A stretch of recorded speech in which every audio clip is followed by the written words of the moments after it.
Nosso tema de hoje, então, é LGBT+, e Espiritismo, Isso. ok?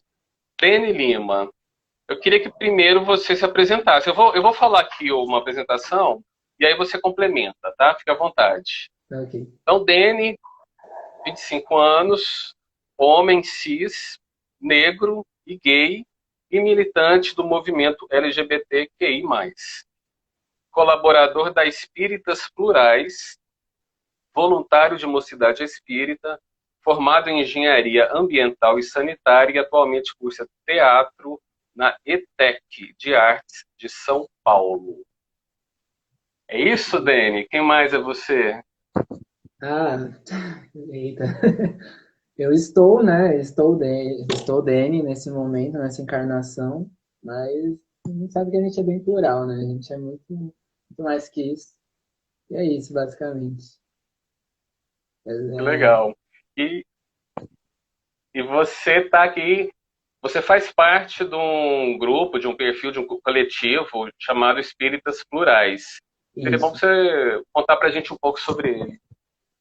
Bom, ele surgiu, na verdade, o Jader, ele é o cabeça, né, dessa página, ele é um amigo meu, queridíssimo. Ele já vinha tendo várias ideias de construção de uma página que pudesse, né, de uma ferramenta de comunicação que pudesse difundir os conhecimentos espíritas, mas de uma forma emancipada, de uma forma que pudesse trazer uma conscientização para as pessoas e um conhecimento sobre as diversas vidas existentes no mundo, indo de contra todo o conservadorismo, né, que infelizmente a gente acaba encontrando em muitos grupos espíritas, né, em muitas casas, e nesse decorrer ele já sempre buscando essa forma de conseguir dialogar, né? Ele apresentou os espíritas plurais como uma proposta, né? Na verdade, a proposta primeiro surgiu como um projeto que ele estava pensando, e aí ele compartilhou comigo e porque a gente já vinha partilhando dentro do movimento espírita, a gente divide, né, esse trabalho com a mocidade. Então ele tem a turma, ele é dirigente de mocidade, eu também sou. Então a gente já sempre conversava, sempre dizia sobre as nossas vivências, né, como LGBTs.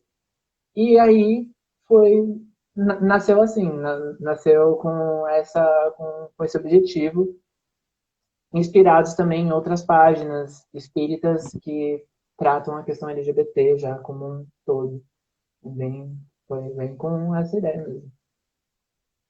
Que bom, né? Que bom que existe a internet hoje para democratizar, né, um pouco o Exato. acesso à informação, né, para que possa chegar às pessoas.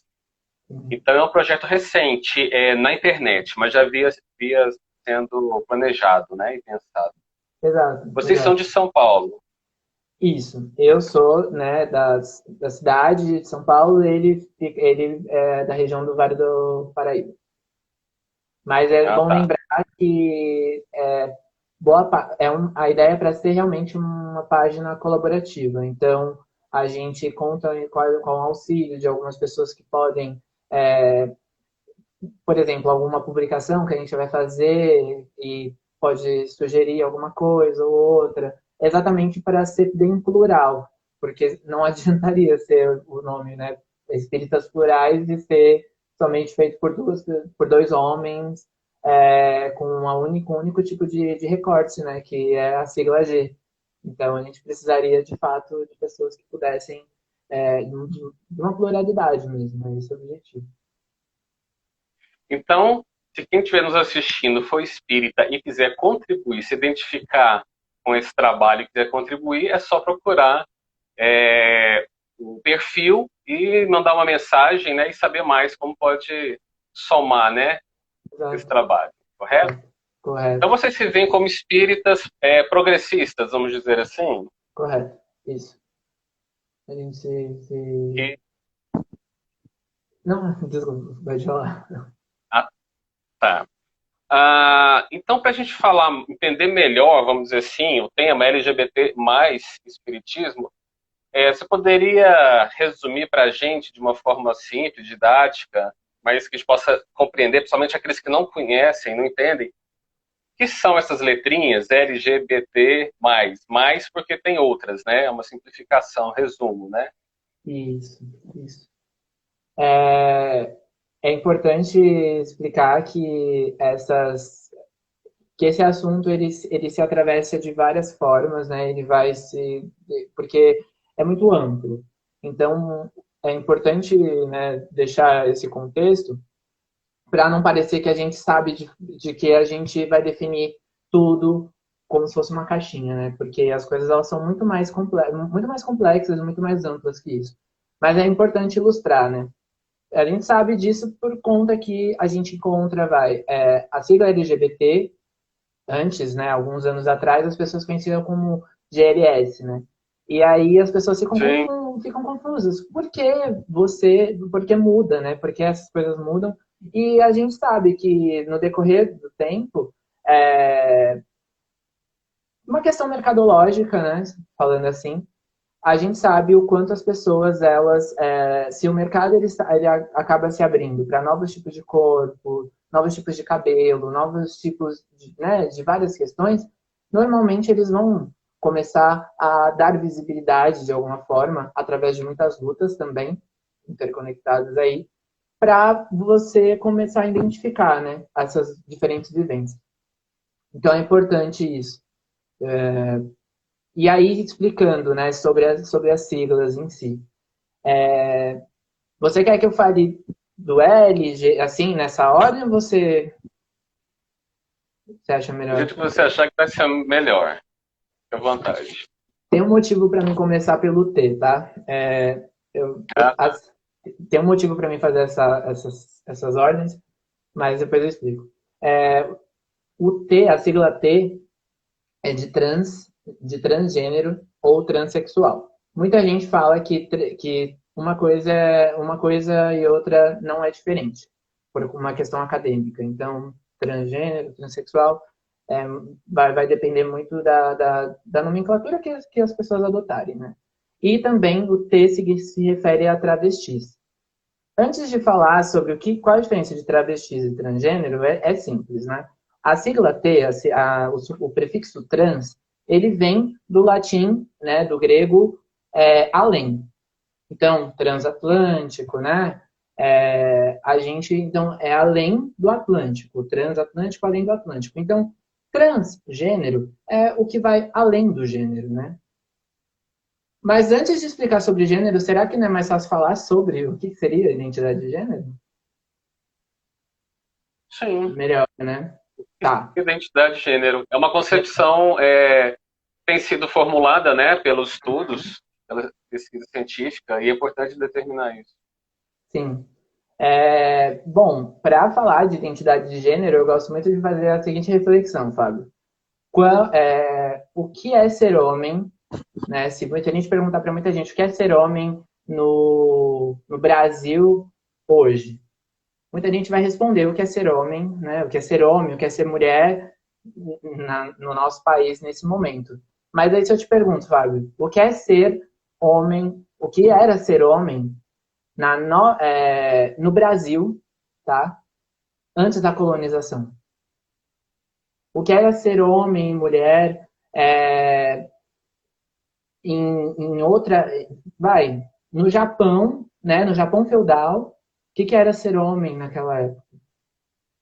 O E que é ser aí, homem na França no século XVIII, XVII, né? exato, né? Usavam pau branco, batom, meia calça, Peruca, peruca, e eu duvido que isso é ser homem atualmente, né? Então, é verdade. se a gente pega esses recortes de tempo e espaço, as definições de gênero elas vão ser muito de construção. E aí a gente entende que gênero é uma construção social. Eu gosto muito de usar a referência de Judith Butler, que é uma filósofa norte-americana. Ela tem bastante estudo sobre, né, dentro do movimento feminista. Ela estuda muito sobre o código e a linguagem, né? o código de quando você tem a questão, o que ela define como código e o gênero, ele está atrelado a esse código. O código é a genitália. Ali você tem uma linguagem do nascimento da pessoa. E o gênero, ele vai complementar esse código. Então, quando a gente tem, vai, numa sociedade ocidental como a nossa, né, qual é a definição que o pessoal tem do estudo sobre ou melhor, estudo não, para as pessoas entenderem o que é se aquela criança que está ali na barriga né, da mãe, enfim, se ela vai ser uma menina, se vai ser um menino, é através do ultrassom. E aí, nessa leitura, a gente vai ver, na leitura que é da genitália, aquilo vai dar um código. E esse código vai construir todo um mundo para aquela criança, que nem se formou muitas vezes, que ainda está se formando e não vai ter concepção do mundo. Então, a gente, quando a gente vai falar de gênero, a gente vai entender que é uma construção. É uma construção que é dada para você de um código, né, de uma linguagem. E eu gosto muito disso porque ela vai desenvolver os estudos dela, né, os estudos sobre a comunidade queer, sobre essa distinção, né, a Judith Butler. Mas aí, voltando. Então, entendendo o que é identidade de gênero, né, que é essa construção, então, quando a gente pega o prefixo transgênero, a gente tem além do gênero. É uma pessoa, um ser humano que vai além daquele gênero, daquela construção que é feita naquela leitura. Da genitália, né? Do sexo biológico. Exato. Que ele nasceu. Exato. Que vai além daquela leitura que é feita pela genitália dele. Então, uma pessoa trans é isso, né? Então, não... É uma pessoa que não se reconhece naquele corpo, com aquela definição biológica do sexo, né? Exato. Então, é como se eu nasci com genitália masculina, mas ao me olhar no espelho, por exemplo, ou fechar os olhos, eu me vejo, me sinto, me percebo como, por exemplo, além desse gênero masculino, por exemplo, feminino. Sim. Além dessa construção. Que seria dessa construção, o que seria a minha identidade de gênero, correto? Isso. Como eu me vejo, eu me sinto. Exato. Vai me ensinando aí, eu estou aprendendo. Imagina. Eu não gosto muito de definir, às vezes, assim, tipo... assim, eu não gosto muito de usar os exemplos que muita gente usa, que vamos pegar um exemplo, um menino que depois ele não se identifica como menino. Eu não gosto muito disso, porque a gente acaba entrando num conceito muito clínico e que acaba, de fato, deixando as pessoas... isso se torna pejorativo. Por isso que eu gosto de usar. É uma pessoa. Aquela pessoa, ela não se vê naquela linguagem que é dada a ela, naquela construção que é dada a ela. E pronto, né? Para entender a cisgeneridade, é exatamente você pegar o prefixo. O cisgênero é justamente a pessoa que... o cis vem do grego aquém, né? Então, o antônimo de além é aquém. Então, aquém é o gênero. É aquém aquela leitura, aquela construção social que é feita, que é dada sobre você. Pessoas travestis, o que seriam pessoas travestis? Muita gente explica que transexuais e travestis são a mesma coisa, porém, infelizmente, o que faz essa distinção é um preconceito médico, é um preconceito médico de tentar diagnosticar, criar diagnósticos de que travestis são pessoas que têm alguma disforia. Disforia, para quem não sabe, é que tem aversão a alguma parte do seu corpo e tudo mais. Ou então para definir que pessoas travestis são pessoas que estão de boas com a sua genitália, mas não se veem dentro daquele gênero que leem a sua genitália. E não, isso não acaba que dentro de todas as percepções, o termo travesti cabe à pessoa. A pessoa decide se ela se considera uma travesti ou se ela se considera uma pessoa trans. É ela mesma que vai decidir. Mas é importante entender que na sigla LGBT nós temos pessoas trans e pessoas travestis, né? Isso é muito importante. E também não cair no estereótipo de que travestis são somente pessoas que constroem uma característica que é dita como feminina, entendeu? Cabelo grande, né? Tipo, cabelo grande, roupas. Não. Travestis está muito mais tá além, né, dessa questão de construção mesmo de gênero. Então é importante isso para todo mundo conseguir compreender, né?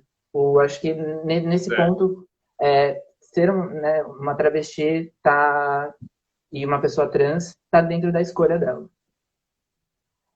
Aí quando a gente vai para o intersexo são pessoas que não necessariamente se identificam, ou melhor, vamos lá. Intersexo, quando a gente vê, por exemplo, dentro daquela construção, né, dentro daquela linguagem do código genético não, da genitália da pessoa. E aí, Uhum.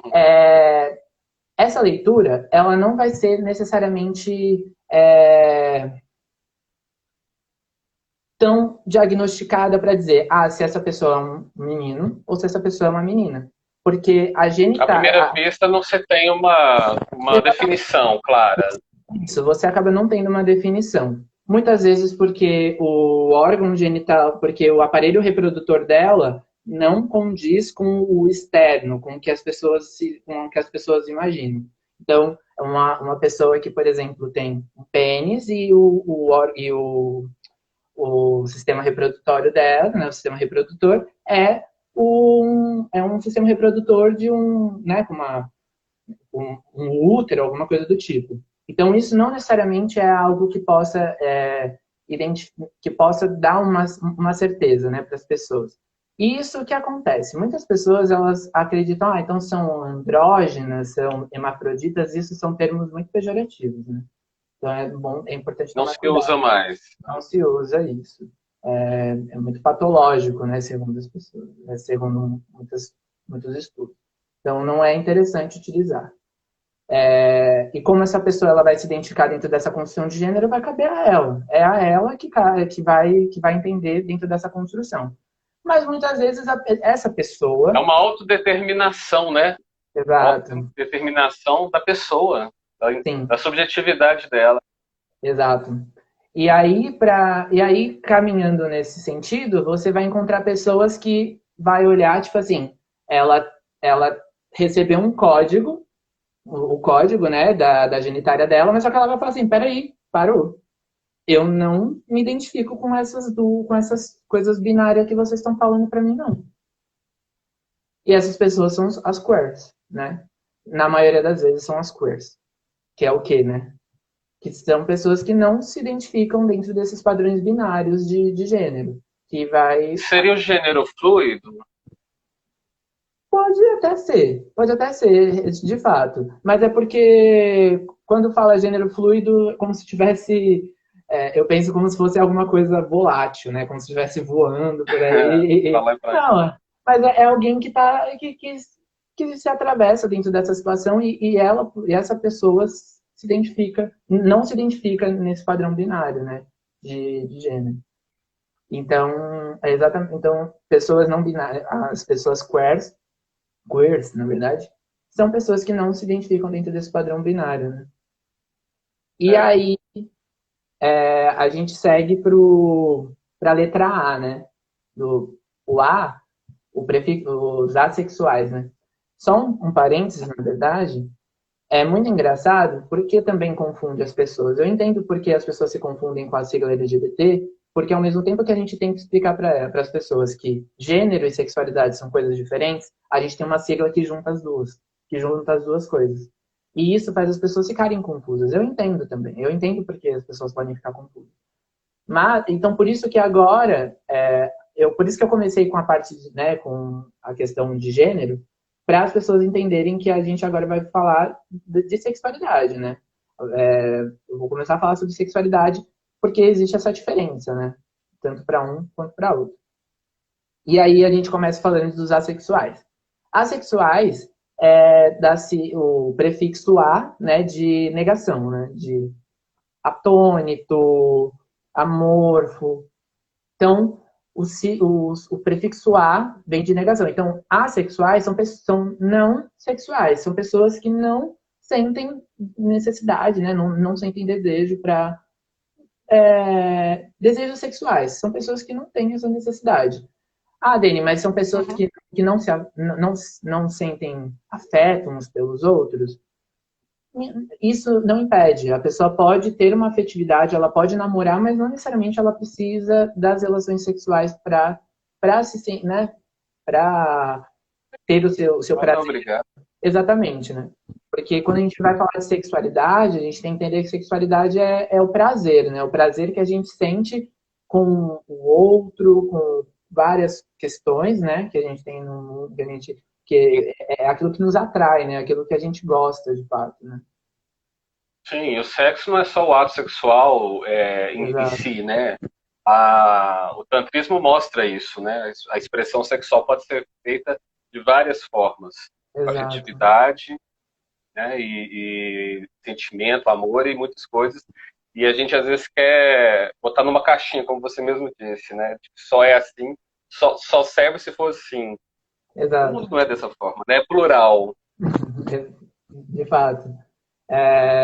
Você trouxe exatamente o que Freud falava, né? A teoria freudiana da sexualidade, né? Tipo, a sexualidade é uma das primeiras expressões que as crianças possuem, por exemplo, para conseguir entender os seus sentidos, né? Para conseguir entender o que gosta, o que não gosta. E é exatamente isso. É através dessas são as expressões humanas que fazem, que é inerente, né? Então é importante isso. E aí, o que acontece? Então, falando sobre sexualidade, né? Então, os assexuais são pessoas que não sentem atração sexual, mas isso não quer dizer que elas não namorem e não tenham relacionamentos, né? Não tenham relações, não tenham famílias, enfim. E aí a gente vai para a sigla P, de pansexual. A pansexualidade é o que eu identifico como se fosse, de fato, são pessoas que que estão muito atravessadas dentro dessa fluidez da atração. Uma definição que pode se dizer de uma pessoa pansexual é que ela se atrai por pessoas, ela se atrai por pessoas e não necessariamente o que aquilo vai dizer sobre todas as leituras sociais que vai dizer sobre ela. Ela se atrai por pessoas necessariamente. É bom falar que ela se atrai por pessoas, porque tem muita gente que usa o termo pejorativo de que pansexuais são pessoas que pegam todo mundo, de maneira geral, e não. Né? São pessoas que se atraem, que podem estar em busca de relações românticas ou não, mas são pessoas que se atraem por pessoas. É isso, basicamente. Uhum. E aí agora a gente volta, né, para o L, o G e o B. Mas eu vou falar do B. O B, para que todo mundo saiba, não é biscoito. Porque tem muita gente que esquece isso. A sigla B é de bissexualidade, né? O prefixo bi é de dois, né? Bicampeonato, binariedade, né? Que eu já falei. E é exatamente isso.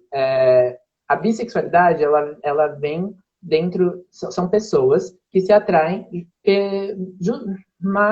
Bom, eu vou dizer os termos que falam. São pessoas que se atraem pela binariedade, por essa binariedade. Se apaixonam por homens e ficam com mulheres também. E isso não necessariamente e assim, não existe uma questão de preferência. Se eu sou uma pessoa bissexual, por exemplo, e eu fico com mais mulheres, mas hoje eu estou num relacionamento homoafetivo. Isso quer dizer que eu sou hétero, né? Então, que eu sou mais hétero do que necessariamente eu seja bissexual? Não, a bissexualidade não está nesse ponto. A bissexualidade, mais uma vez, volta para o eu, né? A pessoa que entende com ela o que é a bissexualidade, o que é para ela isso, né, de fato. E isso ela se resolve com ela mesma. Então, Cabe a ela, né? cabe a ela. A bissexualidade caminha dentro desse ponto. E o L e o G, no caso, o L são mulheres homossexuais, né? Mulheres que sentem atração por, por outras mulheres. E uma coisa que eu acho importante é que dentro de todas essas siglas, por que eu deixei o G por último, né? O G são homens que se atraem por outros homens. seja ele trans, seja ele cis, né? E mulheres lésbicas também, seja ela trans, sejam elas cis. Mas é importante, mas eu deixei o G por último, porque muitos gays criam uma concepção dentro dessa construção social de soberania, né, de privilégio. E acaba, querendo ou não, invisibilizando as outras letras. Invisibilizando as outras letras e no sentido de não se ver como parte dessa comunidade, como parte integrante dessa comunidade. Se vê muitas vezes até mesmo distante disso. E isso até mesmo com misoginia, né? Tratando as mulheres de uma forma muito escrota mesmo. E Eu sem, não sabia que. Eu não imaginava que, então, entre um homem gay, ele pode ser misógino. claro, ele pode ir muito, ele pode ser e muito. Quando você vê, por exemplo, um homem gay falando, as racha, ele está exatamente sendo pejorativo com as mulheres. Ele está sendo pejorativo justamente Prezando, é. porque elas possuem uma vagina, sabe? E sem imaginar que existem homens de vagina, que possuem vagina. E aí, qual o problema? Outra questão é que infelizmente, isso acaba sendo uma construção. é, Acho que isso também vale depois discutir, né, abrir para outras questões, para uma questão sobre os privilégios, né? Porque um homem gay, ele não deixa de ser um homem, ele não deixa de estar sobre todas os privilégios de uma pessoa, de um homem numa sociedade patriarcal. Ele ainda continua, né, recebendo todos esses privilégios. E uma dessas coisas, a reprodução, né, que as pessoas costumam ter, por exemplo, e olha como que é engraçado. As pessoas elas valorizam o G e o L, porque muitas pessoas você pega às vezes falando, aquela mulher, ela é gay. Mas você nunca vai falar que um homem é uma lésbica, que um homem gay Uhum, é uma lésbica. verdade. Tá exatamente intrínseco dentro dessa reprodução, né? O quanto o próprio homem o homem gay, ele já invisibiliza muitas mulheres lésbicas, né? E não E só, o não, machismo, pode e eu falar? acho que o machismo e o patriarcado, né, é uma doença terrível que afeta tanto as mulheres quanto toda a comunidade LGBT. Porque é a misoginia. Quando ele vê, por exemplo, um homem gay, ele tem a raiva do feminino que possa existir lá, da afetividade que possa existir lá. Então ele tem raiva tanto do gay quanto da mulher. Então o Exato, machismo para mim é uma doença terrível que precisa ser tratada, né? E sim. aí eu peguei uns dados que diz que o Brasil é o primeiro lugar, né, na violência contra o LGBT+. E é um primeiro lugar disparado, porque a gente é 6 vezes mais o número, né, do que o segundo e o terceiro lugar. Sim. E que um assassinato de LGBT a cada 2 dias no Brasil. E aí a Unesco fez uma pesquisa em Brasília, com os jovens de Brasília, que diz que 88% dos jovens em Brasília consideram normal humilhar gays e travestis. Aí eu me pergunto, gente, esse é o país que a gente acredita, né, que é melhor do que os outros, porque tem muitos espírita que acham que o Brasil é melhor do que os outros. Eu Nossa, considero um equívoco, eu fico, meu porque aqui é o Deus. coração do mundo, parte do evangelho, enfim. Eu considero um equívoco esse tipo de pensamento e a gente precisa sentar o Brasil inteiro no divã e começar a se autoconhecer e tratar dessa doença que a gente tem. E enquanto a gente não conversar disso e não aprender que a gente tem que respeitar todos são dignos, né, conforme diz os direitos humanos, e conforme diz, inclusive, o Espiritismo, né, que está de acordo com os direitos humanos nesse sentido, que todos são merecedores da dignidade, da igualdade e do respeito. Não Sim, somos nós que temos que determinar para cada um como eles devem ser, mas acolher a todos na sua subjetividade. Então, eu queria que você me falasse, eu vou abrir aqui para os comentários, mas claro. eu queria que você me falasse um pouco sobre como o Espiritismo vê essa questão da homossexualidade e antes da gente partir também para outras perguntas. Pode Tá bom. ser? Pode, claro. Eu vou abrindo aqui para comentário. Bom, eu vou então responder. Na verdade, assim, Fábio, sendo bem sincero, hoje, se for dizer o espiritismo, né, a base que sustenta o espiritismo, os pilares, não diz nada. A gente não pode esquecer que o Livro dos Espíritos, por exemplo, ele foi publicado em 1857. Essas questões nunca eram discutidas, já eram tabus, religiões, né, nem religiões, mas estudos espiritualistas, estudos místicos, isso já era, né, considerado um tabu. Imagine quando você vai falar sobre sexualidade, né? Acho que isso é importante traçar esse panorama. Por isso que é uma coisa que falta.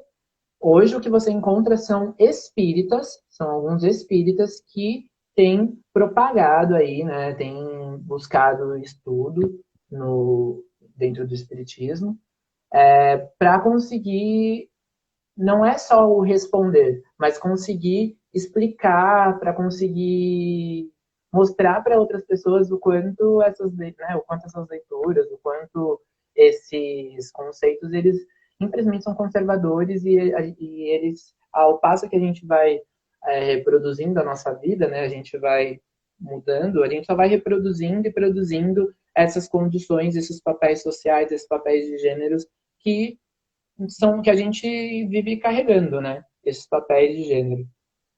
Então, assim, se a gente for pensar, né, o espiritismo ele traz bastante disso. Então, tanto que em alguns momentos quando a gente vai falar sobre a questão do gênero, né, eles tratam, por exemplo, que os espíritos eles respondem que a proporção terrestre é equiparada, né? Tipo, temos a mesma quantidade de homens, a mesma quantidade de mulheres no mundo, justamente porque isso é para ter um equilíbrio. Mas aí, quando a gente vai olhar sobre essa conceito Encarnados, né? encarnados, mas quando a gente vai ver né, quando a gente vai trazer agora um olhar atual, será mesmo que a gente vive num mundo onde a gente só tem um padrão binário de vida mesmo? Será que a gente, de fato, se constrói somente nesses dois, né? É aquilo que eu falei, a concepção de homem e mulher de 1857 era muito diferente do que é hoje. E isso, então a gente precisa. E aí o próprio Espiritismo, onde eu falo, né? E aí o que eu me baseio no Espiritismo diante dos estudos sobre gênero e sexualidade. Na própria introdução do Livro dos Espíritos, Kardec ele fala: se um dia eu estiver contra, nessas palavras, mas se eu estiver contra a ciência, acredite na ciência. E o que mais a gente tem Sim, são avanços científicos sobre o estudo, sobre esse assunto, né? Então eu penso que se sim, nós está em estamos. franca expansão, né, esses estudos. Exato. Então, assim, não necessariamente porque esses estudos não estão no Livro dos Espíritos que a gente não tem que olhar para esses assuntos como espírita. Porque ciência é espírita, né? Então, entender que Também. esses avanços científicos, eles são importantes. Eles são importantes e tem de espírita nisso. Né? Os estudos sociais, os estudos principalmente das relações humanas e das construções humanas. E eu... Tem pode falar? assim, no Livro dos Espíritos tem uma pergunta, né, sobre se os espíritos têm sexo Uhum. lá no plano espiritual, né? E aí Uhum. a resposta é de que não, não tem, não conforme imaginais, que seria, ao meu ver, o sexo biológico, né? Não como imaginais, não tem. Ou seja, e aí ele diz que depois que você pode reencarnar tanto no corpo de homem ou de mulher sem problema algum. Isso ou seja, eu acho uma boa base a partir daí Exato. de Kardec de que não há Uhum. problema nenhum. Você é o mesmo espírito, ora encarnando num corpo masculino e feminino, ora encarnando num corpo com outras subjetividades e outras orientações Sim. sexuais, é o mesmo. Mas aí eu te pergunto, se você disser na mocidade espírita, assumir lá que assumir, não sei se é assim que eu melhor dizer, mas se perceber, se identificar, se não, eu sou gay ou eu sou lésbica, como é que é? Vão te encaminhar para um tratamento espiritual? Vão te dizer que você está obsediado? Você já passou por isso com alguém que você conhece? Então, eu acho que essa pergunta ela acaba atravessando muito por um campo, infelizmente, muito de recortes individuais, né? Eu estou falando como um homem gay, negro, né? E infelizmente isso é uma, isso é uma construção, né? Com certeza, é, muitas, assim, é que eu vou traçar alguns paralelos. Hoje nós temos muitos alunos, né? E assim, eu tenho uma turma de mocidade. Então a maneira como eu trato as minhas alunas vai muito dentro desse olhar, né? De que espiritismo está dentro dessa construção e dentro desse avanço científico, dentro desses avanços sociais. Só que isso é uma coisa que eu estava conversando hoje com os meus colegas de turma, que infelizmente essas vivências, né, tipo, por exemplo, esses aprendizados em turma, eles acabam sendo atravessados somente por uma ironia do destino, não sei. Não é nem ironia do destino, né? Mas por uma questão individual da pessoa, da vivência dela, por ela viver aquilo e por ela estudar. Então vai depender daquele dirigente que vive aquilo, que tem aquele recorte social e vai discutir esses assuntos, né? Mas se a gente pega, por exemplo, um aluno, né, de mocidade, digamos, eu vou colocar a minha vida agora. Quando eu me entendi como um homem gay, um beijo para minha mãe, porque é uma coisa que eu falo para muita gente, foi minha mãe que me tirou do armário. Então, ela que me tirou do armário. Beijo pra ela, viu? Que começou sempre falando pra mim. Mas assim, tipo, como essa questão, quando eu me identifiquei, né, como um homem gay, eu cheguei a eu procurei dentro da mocidade esse olhar no sentido de, tá, mas o que que eu sou então? O que que eu sou como espírita? Qual, né? E o que eu mais ouvia era, você está sob uma prova muito séria, tipo, porque isso é um débito muito grande. Porque você reencarnou em vários corpos femininos e agora você está num corpo masculino, então você reproduz coisas femininas por conta disso. E se você pega, por exemplo, muitas bibliografias que são dadas, é exatamente com todo esse termo, né? E infelizmente, assim, eu não vou dizer que eu sofri um preconceito de exclusão, né? Porque assim, eu sou uma pessoa que posso até ter uma certa passabilidade, assim por dizer, de tentar, sabe, tipo, eu posso me disfarçar ou alguma coisa do tipo, eu posso dizer que eu sou hétero e tá tudo bem. Mas uma pessoa trans, entendeu? Com certeza uma pessoa trans, ela vai sofrer muito mais do que eu sofri, muito mais do que muitas outras pessoas sofreram, né? Isso porque as pessoas não estão preparadas, as casas espíritas não estão preparadas primeiro, para encarar e para ter um olhar crítico de que não dá para se basear somente nas visões de 1857. Parou, a gente está em 2020, gente. A gente tem que seguir. E nem nas das décadas de 70, 80 ou 90, porque eu fui de mocidade nos anos 90 e eu lembro de palestras e livrinhos que eles davam para nós, né, da juventude, Uhum. terríveis, que Nossa. hoje já não encontram respaldo na ciência. Não, não. Livros esses que estão sendo descartados aos montes porque não, tipo assim, vai passar vergonha, no débito Não, no crédito. não, exato. Eu fui pegar um dia desses para ver quais são as bibliografias. É, E assim, são bibliografias muito, mas muito LGBT-fóbicas. Bibliografias que tratam, por exemplo, a homossexualidade ainda como homossexualismo, né?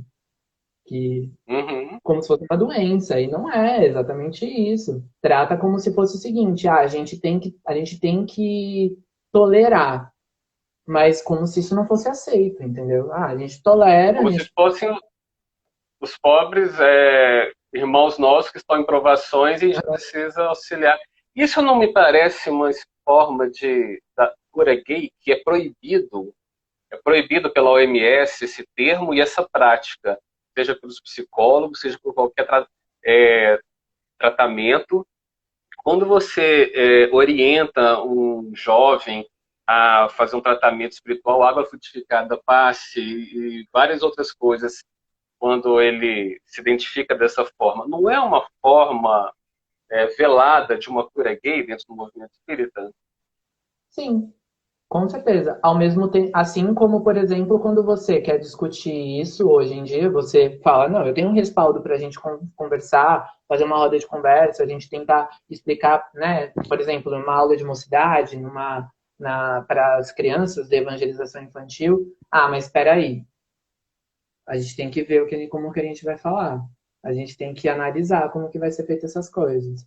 Assim como não assim como essa cura, né, exatamente forçada que as pessoas colocam, que se tem. Eu particularmente não posso dizer com base nos centros onde eu me formei como espírita, onde, né, eu não posso dizer porque realmente esse tipo de coisa eu nunca vivenciei.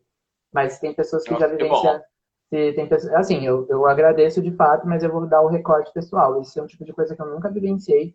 Não soube também de pessoas que vivenciaram isso, que estão à minha volta, né? Mas apesar de saber que isso pode não ser tão diferente, ou melhor, isso pode não ser uma coisa incomum em outros lugares, né?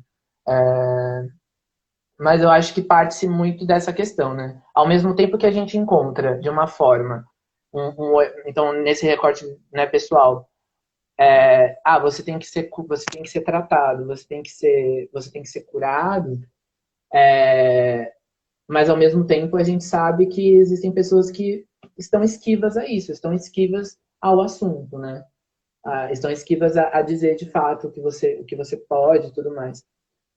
Falando um pouco, Eu o que eu preciso deixar lembro, claro, eu preciso deixar claro que a condição do LGBT não é uma patologia. não é, não é. E uma coisa que Não é a assim, ciência que está dizendo isso. Não é.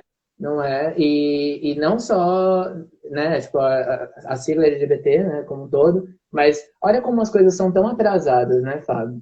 A gente fala da questão nas casas espíritas, mas a transexualidade, né, saiu, né, deixou de ser, foi em 2018, né, deixou de ser considerado um transtorno mental, né?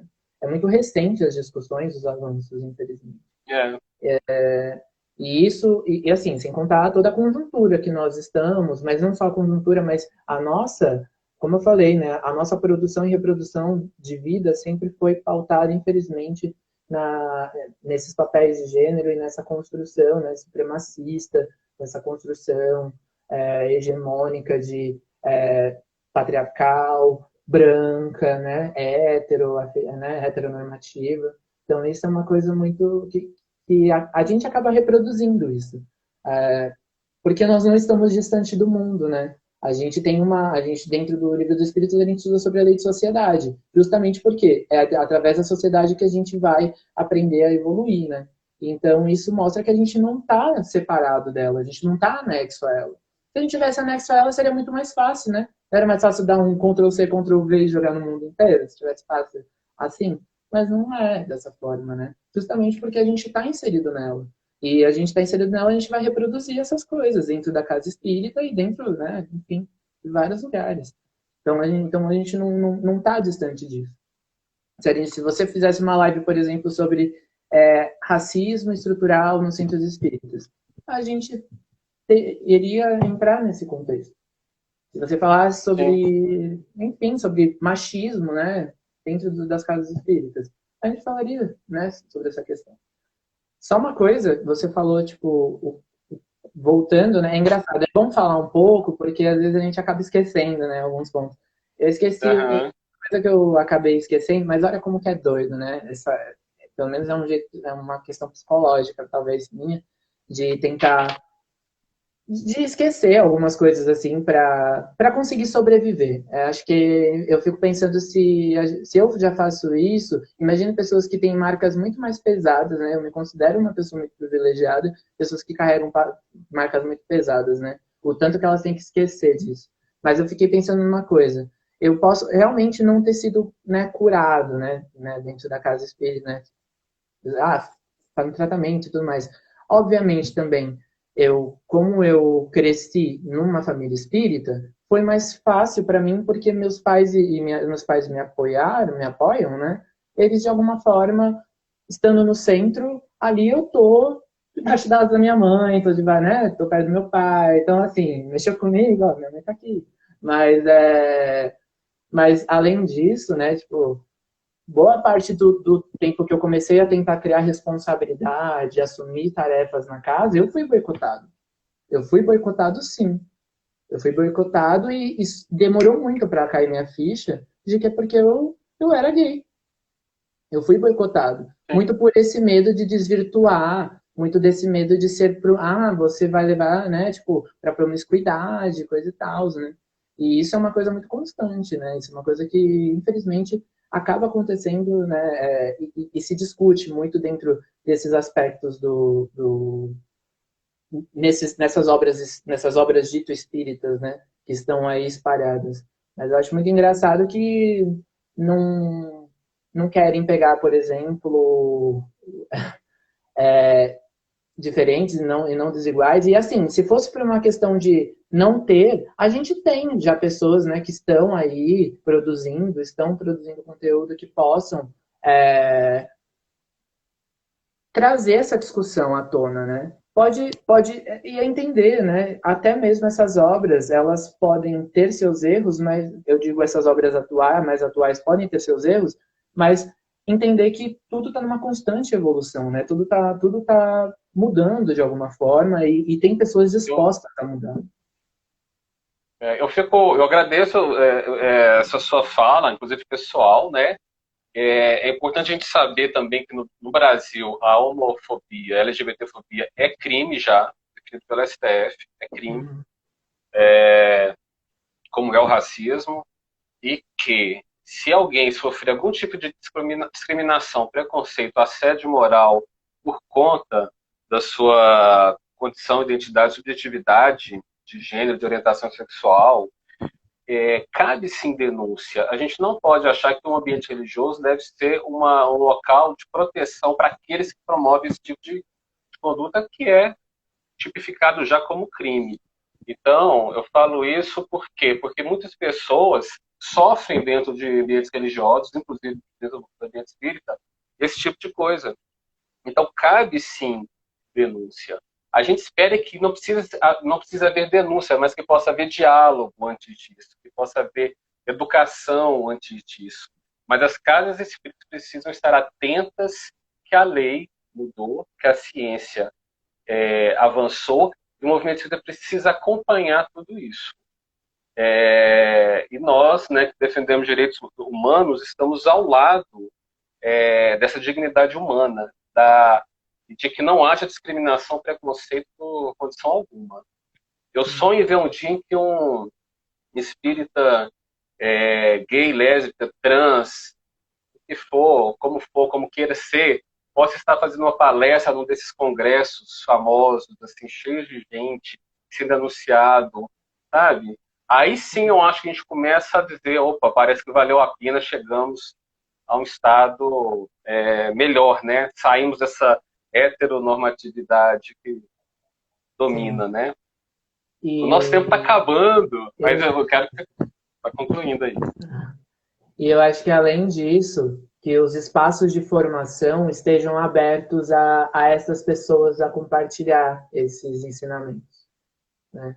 Se não for de alguma forma, se não for uma questão estrutural, no sentido de Estado, né? Uma questão, se não for uma questão estrutural, já que a gente não tem isso, infelizmente vai ser um grande, vai ser muita luta, né? A gente conseguir essa emancipação de uma forma mais, né, estrutural, que a gente comece a mudar essas estruturas dentro das casas espíritas, né? Que a gente comece a dar esses espaços de representação e permitir que as pessoas discuta isso. Promova palestras sobre o tema, convide uma pessoa trans, convide uma pessoa LGBT que ia mais para falar, faça, né? Qual é o medo, né?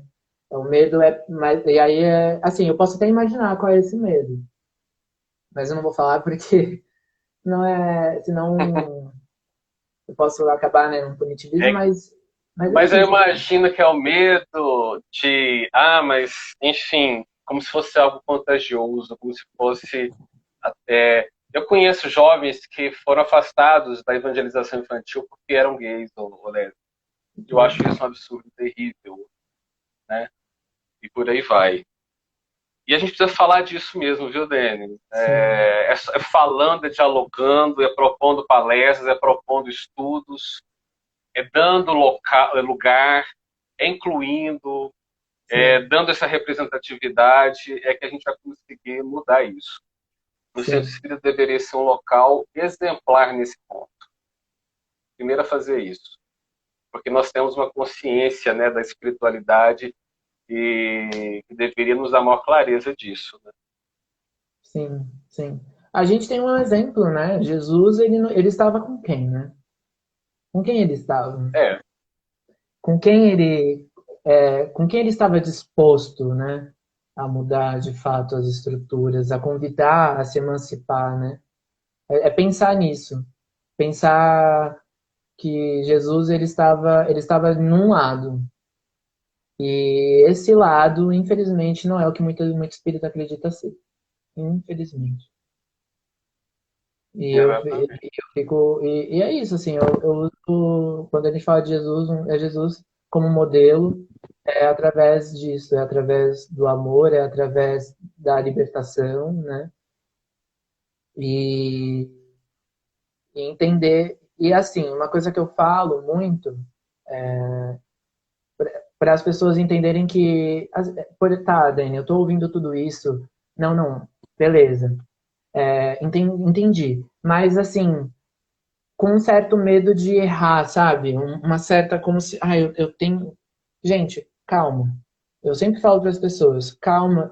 Errar, você vai errar. Você vai soltar um termo pejorativo. Você vai fazer isso porque, novamente, nós estamos dentro de uma estrutura. Uma pessoa que está disposta a errar, né, está disposta, assim, força o erro, aí é sacanagem, eu acho. Mas uma pessoa que entende que pode acabar errando, mas tem essa disposição, eu sinto que as coisas se tornam mais leves, né? Um dos ensinamentos é esse, o orar e vigiar, né? Orar e vigiar é justamente você vigiar as suas ações, mas não de uma forma um martírio, né? Aí dá para falar sobre reforma íntima sem martírio, né? Se Sim, a gente vê muitos espíritas, né? Não, tem que ser a reforma íntima em muitos grupos, né? Em muitos cursos. A reforma íntima é um pilar ali que se diz muito na evolução. Então, cara, se a gente entende a reforma íntima como esse processo, por que a gente não se reforma intimamente contra essas produções e reproduções de vida do mundo? É exatamente isso, sabe? É construir questões, materialmente falando, é construir exemplos e modelos hoje para a gente conseguir viver de fato nesse mundo feliz, né? Que é previsto, né? Que a gente tem nessa progressão dos mundos, né? querido, você falou tão bem, nós temos mais 10 segundos e eu acho que essa sua fala fecha perfeitamente a nossa live. Ah, Tá que bom? Então, eu pena. queria agradecer muitíssimo. Um abraço a todos.